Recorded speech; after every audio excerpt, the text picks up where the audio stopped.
Month 11 in the Eternal Calendar, Month 2, Day 9, of 2023. The Eternal disturbed me about the jewels in his people. It has been let me know that these present anathemas withhold his blessing and attract the enemy of souls.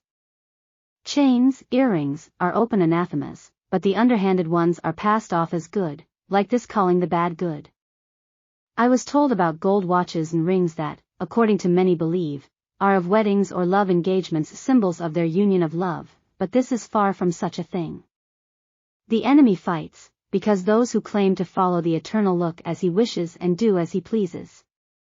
Let us look, then, at Ezekiel chapter 28:14-19. The enemy of souls knows vanity up close, pride, vainglory, of which he is the originator of this. We see the first mention of the ring in Genesis chapter 41 and 42, where Pharaoh removed the ring from his hand and put it on Joseph, since Joseph lived in his kingdom in Egypt, pagan soil. Here we see this practice of those who live in Egypt, that it is an attire, it is a composure and adornment, objects that serve as an adornment. Adorned, according to the Encyclopedic Dictionary of Bible and Theology, is ornamentation, personal adornments for both men and women that the Israelites, because they lived in Egypt, used, hair dividers, earrings, rings in the nose and, in the ears, hands, etc. Let's look at 2 Kings chapter 9 verse 30. There we see the seducer of the evil one, Jezebel. Now let's see Rome, how is its headquarters and its cathedrals. A single image shows how the enemy brings vanity to those who follow him.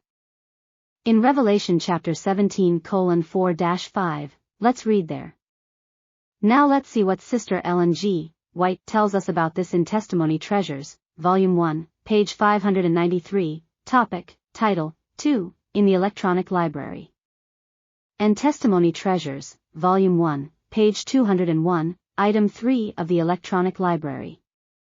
And in Selected Messages, Volume 3, page 33. Let's go back to the Bible, 1 Timothy chapter 2:9-10, 1 Peter chapter 3:3-4, and let's read all these things there. And let's learn. So let's go back a little bit, again, to history. The wedding ring originated in Babylon. The oldest discovered there is in the form of a snake that, being in a circle, this with its mouth grabs its tail, and they call it the eternal serpent. Today's wedding ring is the traditional symbolic emblem of this. This satanic symbolism is used by the Theosophical cult, where Satan, like the serpent, that dragon of Revelation 12, has united by this symbol a man and a woman under his cult. Every child of the Eternal must remove this idolatry, this anathema, from his body, from his life and from his dwelling. When we believe that a ring is a symbol of our marriage union, engagement or love, we are removing God from our lives. We are expelling him and replacing him with a piece of jewelry, like the golden calf that was raised in the desert by the people of Israel. The Methodists, the Mennonites, the Baptists, the originals and the original Seventh-day Adventists, abstain from the use of the ring due to its pagan origin. Devout Pentecostals, also original and others, did not wear earrings or rings.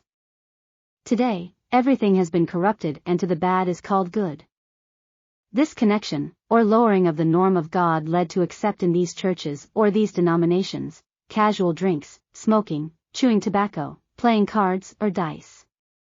Women began to wear pants, they began to cut their hair like men, makeup was introduced, and it was not seen, now this, as a Jezebel practice. The focus changed, from being pious, to being self-centered. There, the evil one introduced his cult and corrupted professed Christianity. Biblical terms, such as holiness, were used, but without understanding and practicing what the scriptures meant by this. We have a duty to abandon all paganism and worldliness if we want to be joint heirs with God.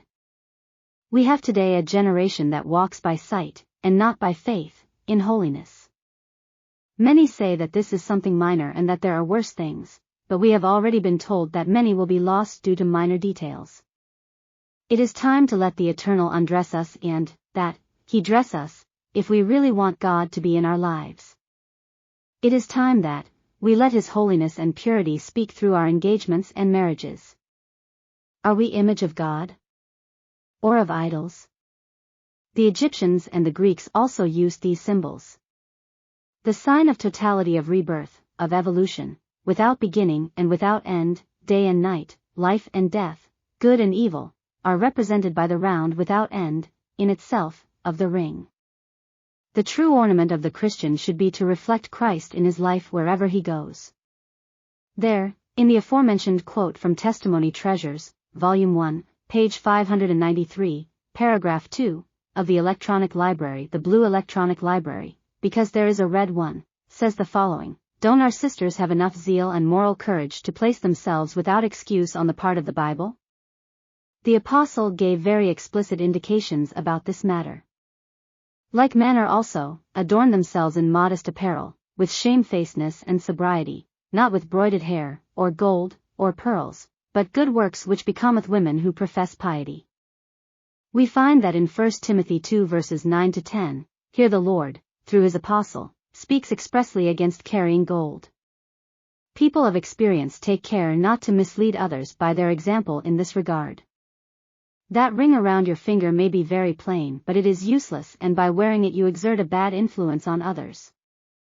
We also have here another quote, from Testimony Treasures, Volume 2, page 201, paragraph 3, All should be taught to be neat, clean, and orderly in their dress, but not to indulge in outward adornment which is utterly unbecoming for the sanctuary. There should be no ostentation of suits, for this stimulates irreverence. Frequently the attention of the people are attracted by this, to that beautiful garment, and like this thoughts that should not have a place in the hearts of the worshippers infiltrate. God must be the subject of thought and the object of worship, and anything that distracts the mind from the solemn service and sacred offends him. The display of ribbons, bows, ruffles and feathers, ornaments of gold and silver is a kind of idolatry and is completely inappropriate for the sacred service of God, where every worshipper must sincerely seek to glorify him. Beloved brothers, the Lord has called us a lot to get out of the anathemas in our life. God grant that we can be able, with all our hearts, remove all these things that do not honor the Eternal, and we can faithfully be his servants, his followers, and therefore be a good example, since we are letters read, as the word tells us, to others. May we be a good letter read to others. Let us not be a stumbling block, because if we are a stumbling block, it is better to tie a millstone around our necks and let us fall to the bottom of the sea. God grant that we can understand this and make radical, fast and precise decisions, with a sincere heart before the Lord, and we be able to amend all these things so that we can be approved by Christ Jesus.